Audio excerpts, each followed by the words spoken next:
Hi everyone, it's Julie from Sprouts and Stems here. It's Saturday morning. I've just been kind of loafing around a little bit, but it's time for me to get up and do stuff and start the day. So in today's video, I have this little crocodile fern, and I was at the Dollar Tree the other day and I found something that I think would make a really pretty mount. So it's going to be easy DIY Dollar Tree fern mount today. So please be sure to like, subscribe, do all that, and let's get into it. So before I flip you around, and then from there I'll just do voiceover as I show you the project, I'll just show you my supplies. So this is what I found. Don't mind, I have Degrassi on in the background. This is what I found at the Dollar Tree. It has this really pretty beaded hook, I guess. And yeah, I thought it was the perfect size for my fern. I have this twine or string or whatever that I also picked up. Now, disclaimer, I have seen this fishing line or fishing line type stuff, monofilament line, at a Dollar Tree before. They were out of it when I went to mine the other day to get it. So I actually found this on Amazon for $1.25, which is the price of everything now at the dollar store, at least in my area. Everything is now $1.25 at Dollar Tree. So this was literally $1.25 on Amazon. I'm still including it because you can get this or something like this at Dollar Tree. And I also picked up some crazy glue. I don't know if I'm going to use that. I picked it up for another project. I have it just somewhere back there. Might use it for today. Probably won't, but we'll see. But just, I got that too. And then other than that, we just have the plant, obviously not from the Dollar Tree. And then we'll need some sphagnum moss, also obviously not from the Dollar Tree.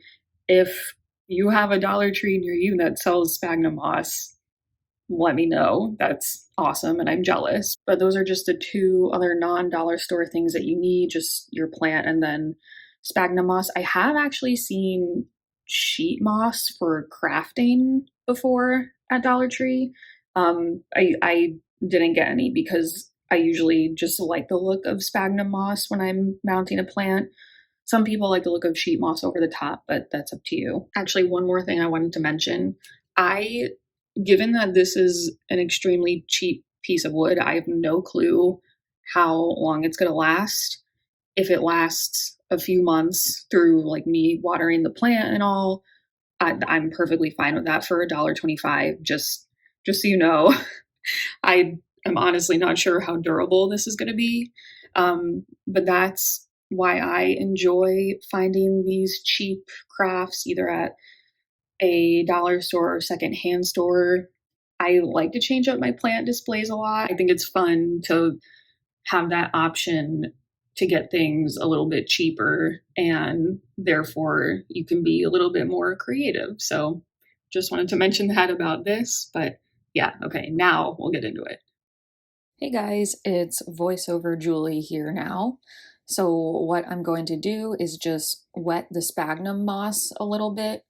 I got just like a handful or two of sphagnum moss. I'm probably going to have to get more at some point, but I'm just misting it because the plant is already watered, so I don't really need the moss to be like soaking wet, but misting it does make it a little bit easier to handle.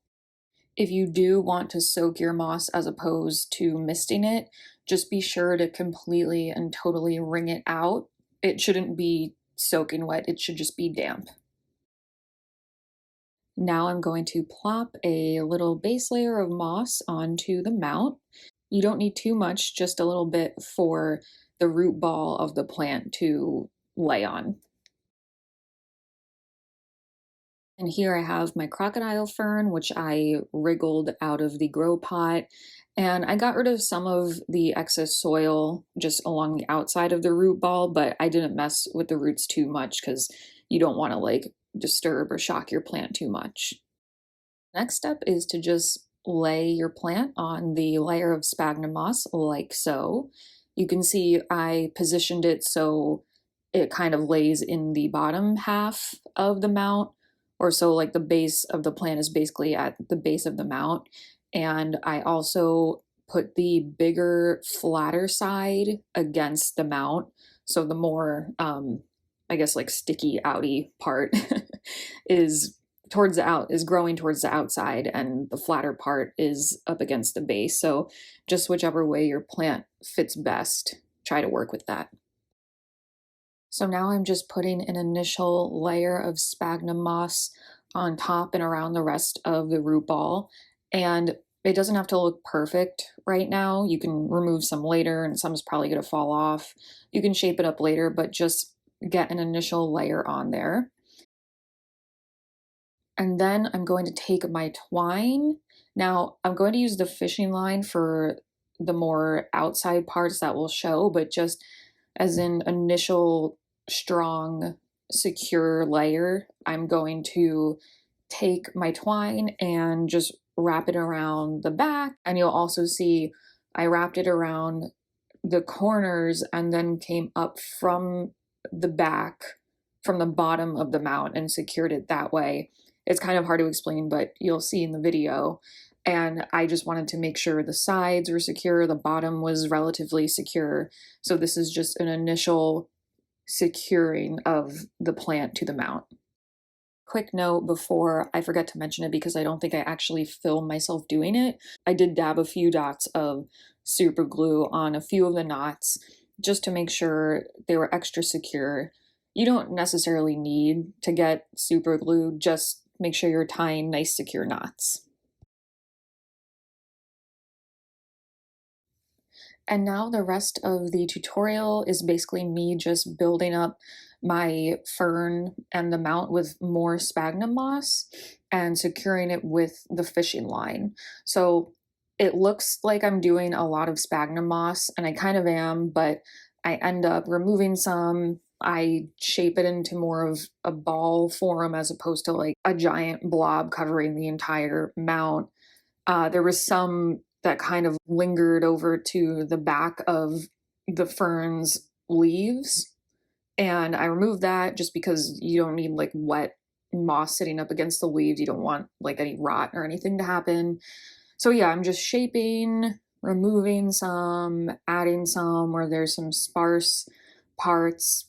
And yeah, this part is basically up to you. Just shape it into how you like it to look, and then secure it with plenty of fishing line. You don't feel the need to skip out on tying the plant down. Use all of the fishing line or string you could possibly want.